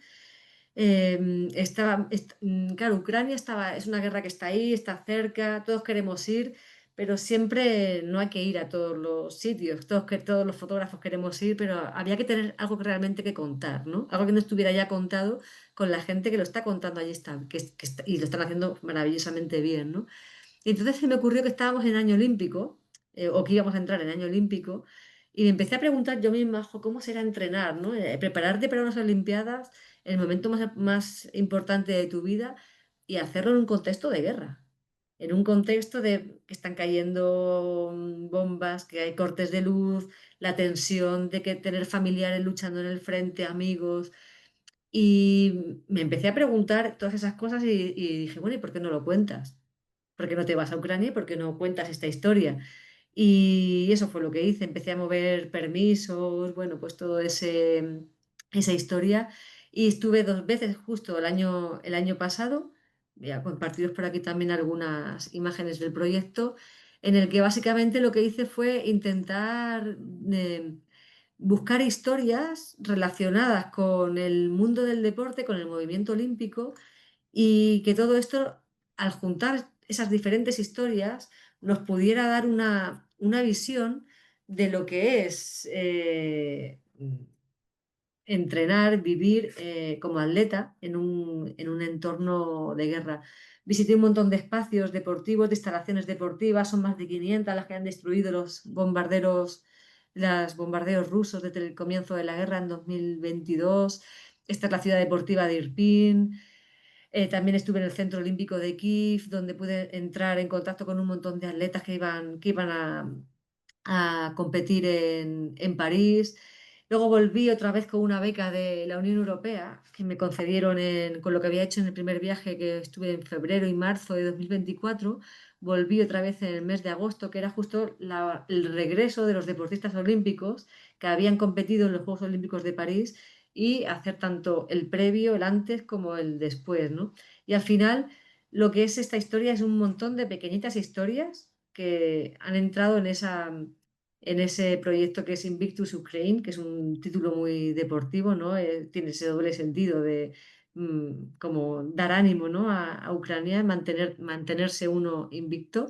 Y bueno, esta es la historia, por ejemplo, de Nina Lemes. Ella fue deportista olímpica y esto es el centro olímpico de biatlón de Chernigiv, al norte del país, que estaba completamente destruido. Esta era la villa olímpica donde esto es lo que quedaba, donde estaban todos los trofeos y donde ella había invertido más de 10 12 años de entrenamiento y lo que quedaba, ¿no? Esta es la ciudad universitaria también de Irpin. Y luego historias que fui recogiendo poco a poco, como la de Antonina, en la que su hijo Alexander, que aparece ahí en la imagen, pues se alistó en el ejército, murió y él era remero del equipo nacional ucraniano, ya no estaba compitiendo, pero lo había sido. Para ella, el que de pronto alguien, una fotoperiodista, fotodocumentalista, quisiera hablar de su hijo, para ella era como un orgullo enorme porque era como mantener viva la memoria de Alexander, ¿no? De hecho, este día que me invitó a su casa, me estuvo enseñando todas las cosas, me puso allá, se ve por aquí un pastel, era la comida, ¿no? Que era el pastel preferido de su hijo. En fin, bueno, son un montón de historias que tocan, ¿no? En lo personal y que al final, pues, intentas que también nos dé un toque de atención a los que vivimos aquí tranquilamente, ¿no? Es un poco, bueno, pues esa simbología que es la que a mí me encanta trabajar, como es trabajar con la presión sobre tus espaldas del reloj olímpico que no para y la presión de los tanques ahí, debe estar. La guerra está presente en todos lados. En los tatuajes, María Boba, por ejemplo, esta boxeadora, su marido era militar y es militar, más bien. Y ella no estaba obteniendo ningún tipo no estaba combatiendo, no estaba luchando bien, pues porque su marido no sabía si iba a ser llamado a filas, estaba en el ejército, pero no sabía si iba a ir llamado al frente, perdón, en cualquier momento, ¿no? Entonces, bueno, pues eso es lo que fui haciendo, me fui moviendo por todo el país y donde yo pensaba que había una historia relacionada con deporte, olimpismo y que merecía la pena, pues allí iba y pasaba con esos protagonistas unos días, lo que yo necesitaba, ¿no? Esta es una historia también apasionante, increíble. Esta es Ruslan Mesensev, este soldado. Él fue campeón olímpico, subcampeón olímpico en las Olimpiadas de Atlanta en el 2000, en Atenas o Atlanta ya, estoy dudando ahora mismo, creo que fue Atlanta. Bueno, lo vamos a ver aquí, Sydney, perdón, Sydney 2000, y él gana la medalla de plata con el equipo de gimnasia y bueno, él se dedica a montar su centro deportivo, entrena, entrenador personal de un montón de gente. Cuando empieza la guerra, al año de empezar la guerra, su centro deportivo tiene que cerrar, se lo destruyen en los bombardeos, se divorcia. Bueno, el hombre pierde absolutamente todos los ingresos y lo único que conserva de valor, digamos, es su medalla olímpica. Un año más tarde, en 2023, se le llama a filas y Ruslan lo que hace es, antes de incorporarse al ejército, es subastar en una casa de subastas británica su medalla de oro, por la que le dieron, de plata, por la que le dieron, creo que fueron 14.000 euros, y esos 14.000 euros los donó íntegramente al ejército ucraniano. Él estaba ahora combatiendo en Kharkov y hasta allí me fui con Víctor Kolomiech, con un amigo mío y periodista ucraniano, para poder entrevistarle, bueno, pues todas estas cosas. Entonces, y Zoom, bueno, pues toda esa.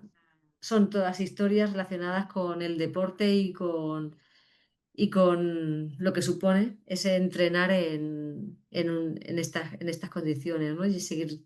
mm, Para los atletas ucranianos, de todas formas, esto es una oportunidad, ¿no? Porque para ellos el seguir compitiendo, seguir ganando medallas, es como decir, mostrar al mundo que Rusia no ha podido con ellos, que compiten, que están ahí fuertes, que están ganando, ¿no? Siguen ganando. De hecho, también no las hemos visto, pero hay un montón de fotos de los deportistas que ganaron medalla olímpica ahora en París y que también me compartieron sus historias. Bueno, estamos llegando ya al final de este encuentro contigo y me gustaría hacerte una serie de preguntas. Ujú. Te pido una respuesta lo más breves posibles y también por Vale. si alguien quiere hacer finalmente hacerte alguna pregunta que pueda hacerlo. ¿Prefieres trabajar en blanco y negro o en color y cómo tomas esa decisión?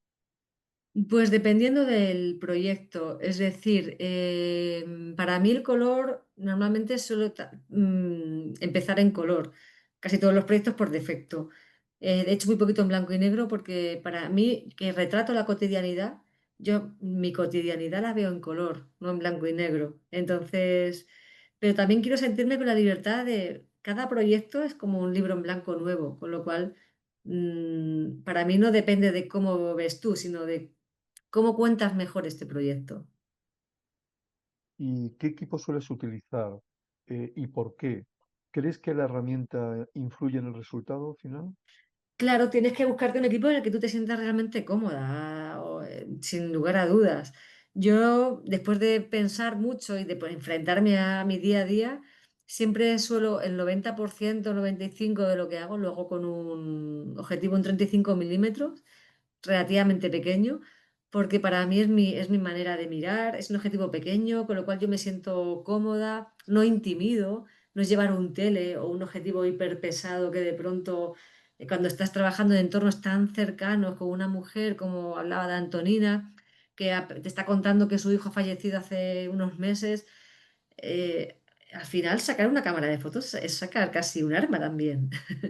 Entonces, en otro sentido metafórico, ¿no? Entonces, para mí, yo entiendo que para mí, cuanto más pequeña sea la cámara, cuanto más discreta sea, cuanto más discreto sea el objetivo, para mí me facilita el que haya menos barrera entre esas personas a las que voy a fotografiar y yo misma, ¿no? Entonces, claro, hay que pensar cuál es tu equipo, cómo quieres contar esas historias y cuál se adapta mejor a la manera que tú quieras contar. Entonces, sí que es importante. Vale. En tus proyectos, tal y como nos has contado, a menudo combinas fotografía, texto y a veces vídeo. ¿Cómo decides qué formato es el más adecuado para cada historia? Pues a veces cuando no lo tengo claro hago los tres. Voy grabando todo porque no sé cómo luego va a respirar eso, ¿no? O sea, los caminos sabemos cómo empiezan, pero no cómo acaban. Entonces, cuando no tienes claro, cógelo todo y ya el camino te irá diciendo por dónde tienes que tirar, por dónde qué tienes que ir dejando, qué tienes que ir incorporando, ¿no? Entonces, pero a mí escribir me parece básico, escribir en estar, porque además lo que no escribes se olvida, por lo menos en mi caso, estoy sintiendo algo muy emocionante en un momento que me toca mucho el corazón incluso a veces por alegre o por doloroso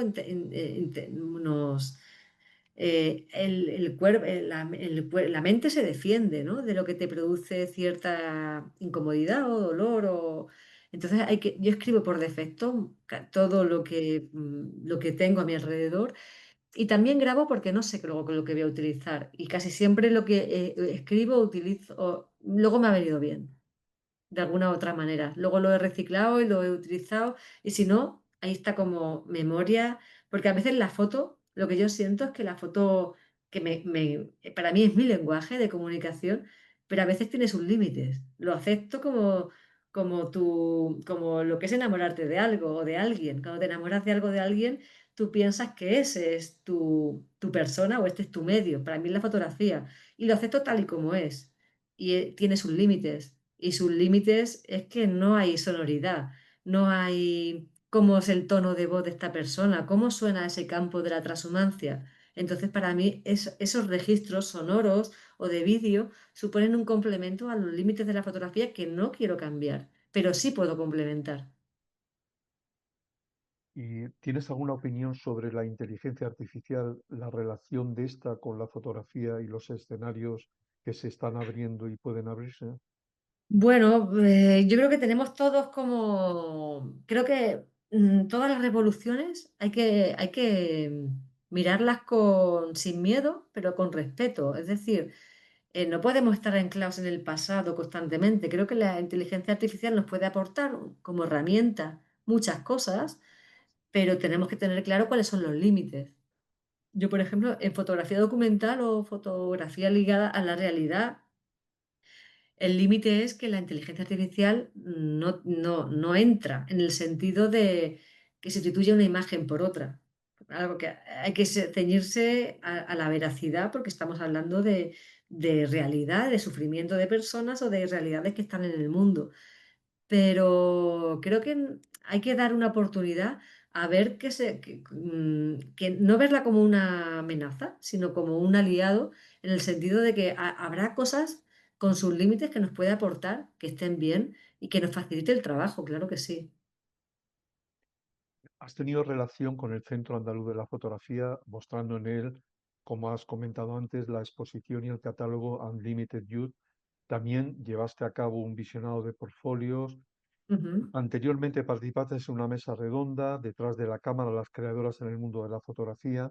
Y finalmente, el CAF ha editado su calendario 2025 con fotografías tuyas incluidas en el libro Yo Bailo. ujú. ¿Cómo calificarías tu experiencia con el CAF y qué opinión tienes de él? Bueno, para mí es un centro referente. De hecho, como ya centro, es el primer centro nacional de fotografía que existe en España como tal. Yo siento una fortuna inmensa de poder colaborar con él, de haber tenido la oportunidad de ser parte de la historia del Centro Andaluz de la Fotografía, que al final está haciendo tanto por dar voz a los fotógrafos, no solamente ligados con Andalucía, sino incluso a los que están fuera, porque al final se está protegiendo, se está dando voz, un espacio a la fotografía, que siempre en el mundo de las artes siento que es un poco la hermanita pobre, por decirlo así de alguna forma, ¿no? Siempre la pintura, la escultura, la música, parece que tienen mucha más variedad y más cantidad de espacios y eso implica presencia que la propia fotografía. Entonces, que haya centros que apuesten casi exclusivamente por la fotografía es importante, es necesario y que encima uno de los más que suponen una referencia más importante en España esté aquí, que esté además en la ciudad de Almería, tan ligada a la fotografía por Pérez Siquiera y tantos grandes fotógrafos como del grupo AFAL o Manuel False, bueno, me parece increíble, ¿no? Me parece maravilloso. En julio de 2023 se aprobó el decreto por el que se crea el Centro Nacional de la Fotografía. ¿Qué opinión te merece su creación y cuáles son tus expectativas al respecto? Bueno, qué bien que ya está aprobado, ¿no? Qué bien que ya tiene directora, Mónica Caravías, que ya va a empezar a andar, y qué importante, ¿no? Estamos todos con mucha expectación de qué va a pasar ahí, de cómo va, pero ya que el centro esté, porque éramos prácticamente el único país europeo que no tenía un centro nacional de fotografía.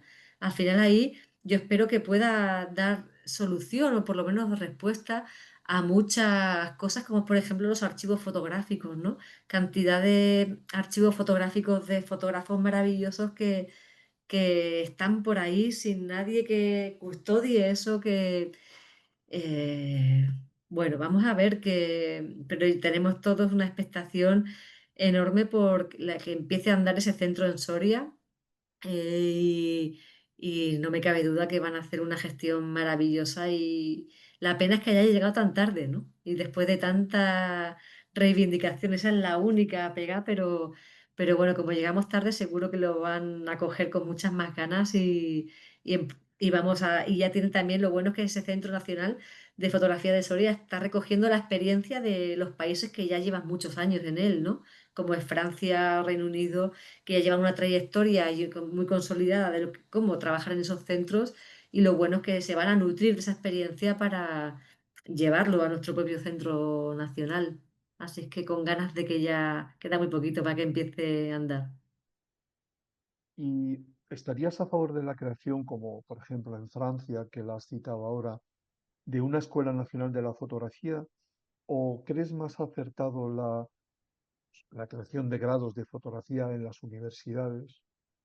Bueno, yo creo que no son incompatibles, ¿no? Una cosa y la otra. Es decir, al final, que haya una gran formación. Nosotros cuando empezábamos, cuando hablas con los Cristina García Rodero, con los Albertos y con todos estos referentes de la fotografía española, casi todos tuvieron que aprender de una forma muy autodidacta. Incluso mi generación también hemos sido muy autodidactas en muchas cosas, aunque ya hemos conseguido tener acceso a escuelas y talleres y festivales de fotografía.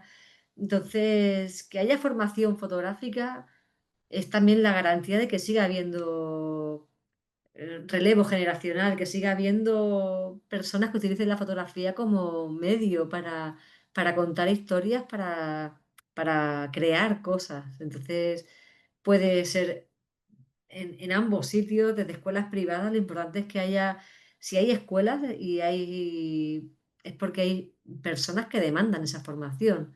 Así es que ojalá yo hubiera tenido una escuela nacional de fotografía a la que recurrir, ¿no? Así es que ojalá que lo hubiera. ¿Cómo ves el papel de la fotografía documental en la era de las redes sociales y la saturación de imágenes? Sí, bueno, quizás también esto va mucho también con lo que preguntaba de la inteligencia artificial también, cuando desde la fotografía documental que estamos hablando de veracidad, de verdad. Es decir, que tenemos que contar historias, imágenes, a través de imágenes que no pueden ser alteradas, que no pueden ser manipuladas.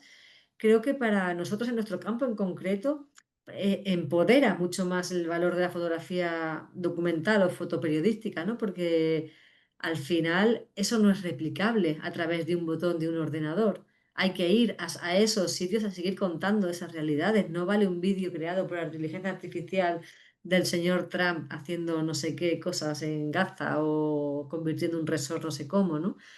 Entonces, al final empodera, sigue dando sentido a que, con más motivo todavía, a que sigamos generando imágenes que nos cuenten la realidad tal cual es, ¿no? No lo que dice un algoritmo.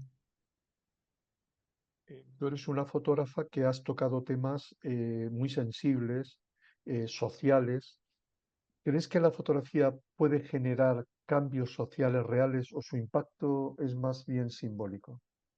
Bueno, ya me gustaría que la fotografía fuera capaz de cambiar el mundo. Creo que el poder de la fotografía es limitado. No somos estrellas del rock ni somos políticos que tenemos herramientas para cambiar grandes cosas, pero sí podemos cambiar pequeñas realidades que tenemos al lado. Es decir, el cambiar una pequeña realidad a través de la imagen hace que ya tenga sentido, aunque sea solamente para que se la cambies a tres personas.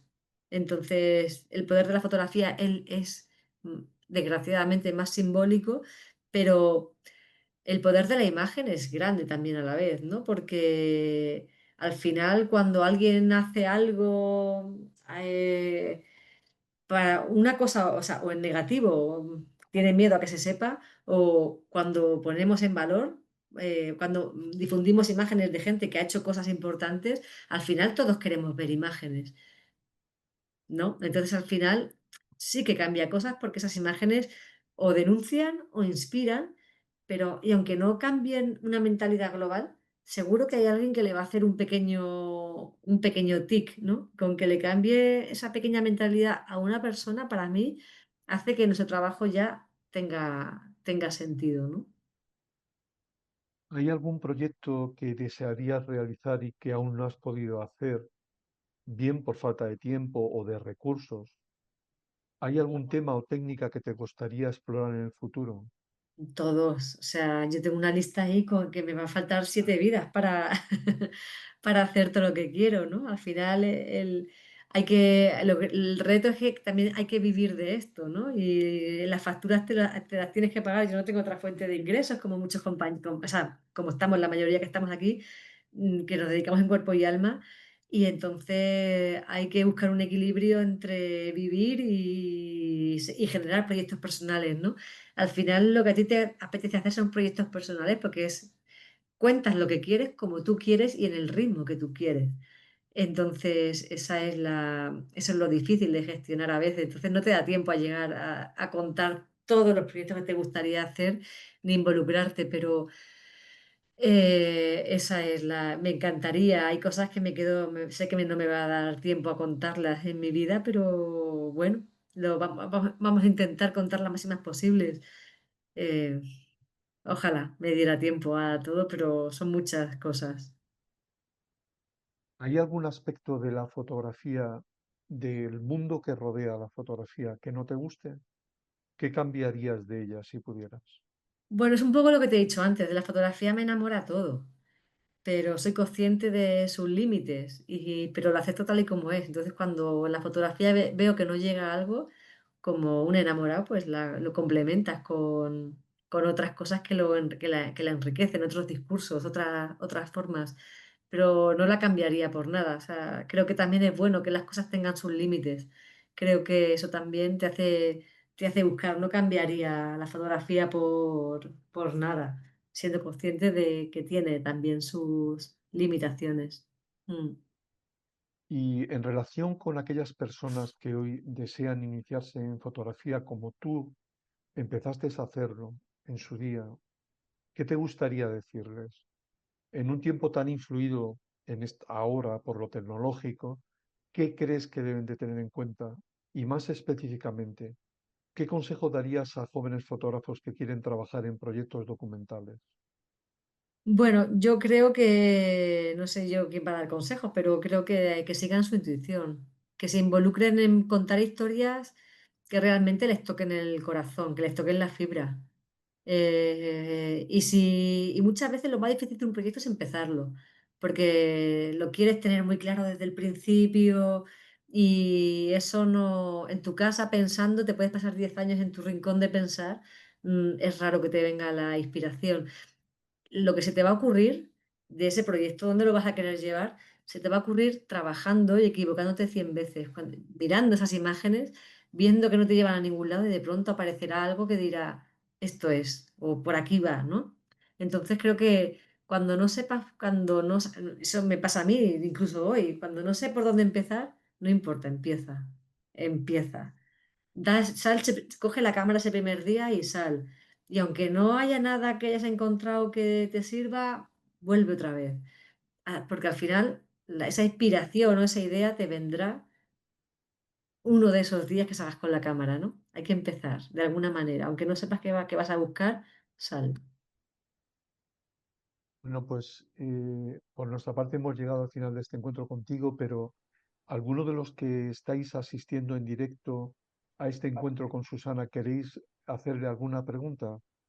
Yo quiero hacerle una pregunta en el tema que acaba de salir del simbolismo de la fotografía hace un momento.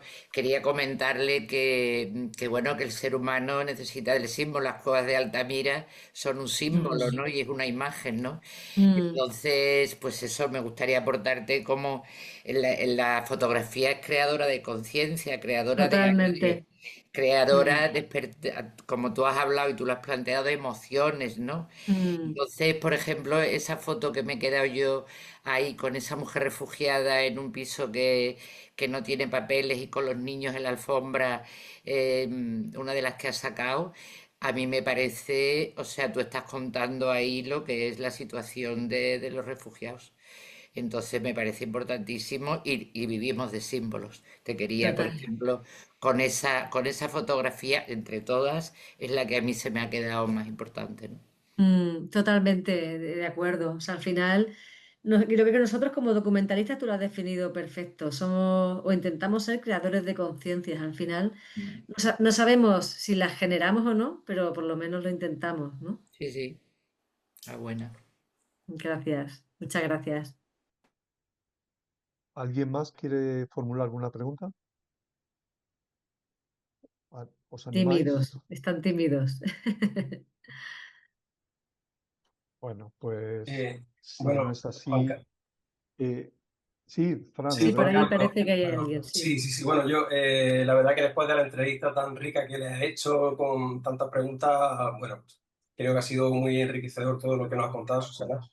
Y yo simplemente quería felicitarte por tu trabajo, por tu visión fotográfica y creo que, bueno, solamente por felicitarte. Y cuando tú decías y te referías a que algunos fotógrafos se centran, son como muy fácilmente reconocibles, yo te animo y también animaría a otros fotógrafos a que no siempre se ciñan a ser tan cerrados porque creo que se pierde mucho en el camino. Por no querer salirse, pues posiblemente podrían habernos enriquecido con otras visiones diferentes. Entonces me parece que tu trabajo es extraordinario. Solo felicitarte. Muchas gracias. Y bueno, respecto a lo que dices, bueno, yo tampoco lo digo, le he dicho eso, ni quiero que se entienda como una crítica, ni mucho menos. Es decir, esta es mi visión, es mi elección. Me gusta más no reconocerme y dejarme esa puerta abierta siempre de cada proyecto va a ser diferente y que lo pueda abordar en cámara de placas con teléfono móvil, me da igual cómo, pero respeto y me parece increíblemente de un valor enorme que haya fotógrafos que apuesten por un estilo que mantienen, ¿no? O sea, es completamente... Yo creo que eso tiene que obedecer a la necesidad interior que tenga cada uno, ¿no? O sea, no llevarlo a lo categórico, o a lo taxativo de esto está bien, esto está mal, sino que cada uno cuente su historia, las historias de la manera que piense que las debe contar, ¿no? Loren, adelante con tu Sí. pregunta. Bueno, en mi comentario, o sea, a raíz del que ha hecho la señora hace un par de comentaristas antes sobre el simbolismo, y he pensado con ese reportaje que me ha parecido fantástico del metro, de todos esos personajes, Mm, y preguntaba, ¿se ha sabido alguno quizás se ha reconocido? A mí me ha no, recordado esto que Kierkegaard hablaba del desierto de hombres, cómo nos encontramos en las ciudades y un desierto de hombres. Y digo, sí, qué interesante, quizá alguno, y años después, en tu reportaje o en tus libros, que bueno, que me he quedado fascinado realmente, diga, ese era yo cuando no. iba por París o esto era. De Pero momento bueno, no hay un se ha potencial reconocido. ahí en la foto que me parece fantástico y de verdad toda mi admiración y mi felicitación. Muchas gracias, Loren. Pues no, de momento no se me ha reconocido nadie, pero bueno, me encantaría también, ¿no? El verlo, pero claro, ten en cuenta que yo no sé dónde buscarlos, ni puedo buscarlos de ninguna de las maneras, porque nunca ese encuentro es como la metáfora de lo que hablaba de la vida, se ha dado, pero nunca hemos sido conscientes, porque nuestras vidas se han cruzado sin vernos. Entonces no sé dónde buscarlo, no sé si eran turistas, o sea, no hay manera de, si no es por azar otra vez, que esas personas puedan volver al proyecto. Entonces es como buscar una aguja en un pajar entre millones de personas, volver a encontrar esas eh, poquitas que están al final en el proyecto. Pero bueno, es un proyecto que me apetece, me abre pistas para seguir indagando en esa otra forma de contar, porque al final esto también es documental. Para mí también esto es un retrato, estamos retratando cómo es una sociedad, cómo vivimos, esa especie de tristeza, de atmósfera triste que está en los metros, de aislamiento de la gente, no levantamos la cabeza de los teléfonos móviles. Es decir, ahí hay muchas cosas en esa aparente repetición de imágenes en ciudades. Estamos sacando muchas claves también de cómo vivimos y cómo somos. Muchas gracias. Yo quisiera plantear algo también. Pues Hola, venga, Pues dale. Mayra, Susana. Te Hola. conocí en Málaga, soy de Málaga. Ah, bien, sí, allí me invitan mucho, los de Málaga. Verá, yo quiero destacar un aspecto que dentro de todo lo que has dicho que es súper interesante, es la idea importante de que el proyecto cobra mayor importancia que la fotografía. O sea, como que la fotografía, si tiene, si tiene sentido dentro del proyecto, cuentan algo y si no, pues se guardan para otra cosa, ¿no? Para otro momento, ¿no? pero esa idea de proyecto a mí me parece fenomenal, me parece genial, porque también me da la sensación o me produce una tranquilidad con respecto a esa obsesión de la técnica, del perfeccionamiento de la fotografía, de que tiene que cobrar tiene que estar hecha en un ángulo, ¿no? Y yo eso no lo veo en tu foto. Yo en tu foto veo más bien un proyecto y una narrativa y una historia y bueno, me parece fundamental. A mí eso además me relaja, ¿eh? Sinceramente, Sí. me Bueno, relaja. igual vuelvo a decirte un poco igual. O sea, cada persona tiene que buscar cuál es su manera de contar. Hay fotógrafos maravillosos. David Jiménez, por ejemplo. O sea, nadie va a descubrir al increíble David Jiménez. Y David, por ejemplo, hace fotos sueltas. Y luego el azar hace cuando en la mesa de edición, pensando en su libro, va a estar haciendo conexiones en la forma de mirar que él tiene, pero no va con una idea de un proyecto concreto, ¿no? Entonces yo creo que Sí. cada uno tiene que buscar y sus proyectos son, vamos, no pueden ser mejores.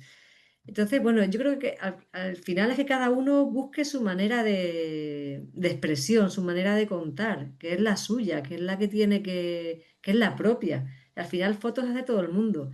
Lo que nos distingue a todos es cómo cada uno de nosotros vemos nuestras realidades, ¿no? Cómo las sentimos y cómo las hacemos. No son mejores ni peores soluciones, son simplemente las de cada uno. Ujú. Sí, sí, muchas gracias. Gracias. Vale, pues si no hay ninguna pregunta más, llegamos al final de este encuentro con Susana Girón, a la que le volvemos a agradecer su presencia, sus palabras y el tiempo que ha compartido con nosotros. Este diálogo nos ha permitido conocerla un poco mejor y acercarnos de manera más precisa a su obra y trayectoria. Asimismo, agradecerles a todos los participantes su asistencia, tanto a los que lo han hecho inscribiéndose en la actividad como a los que la han podido seguir a través de YouTube. A todos los que nos habéis acompañado durante los anteriores encuentros a lo largo del curso académico que ahora finaliza. Confiamos en volver al inicio del nuevo curso 2025-2026 con otro ciclo, si la UAL lo tiene a bien y lo considera, en el que podamos dialogar con otros destacados miembros de la comunidad fotográfica andaluza, nacional e internacional. Gracias, Susana, y feliz y saludable verano para todos. Un abrazo a todos, muchas gracias.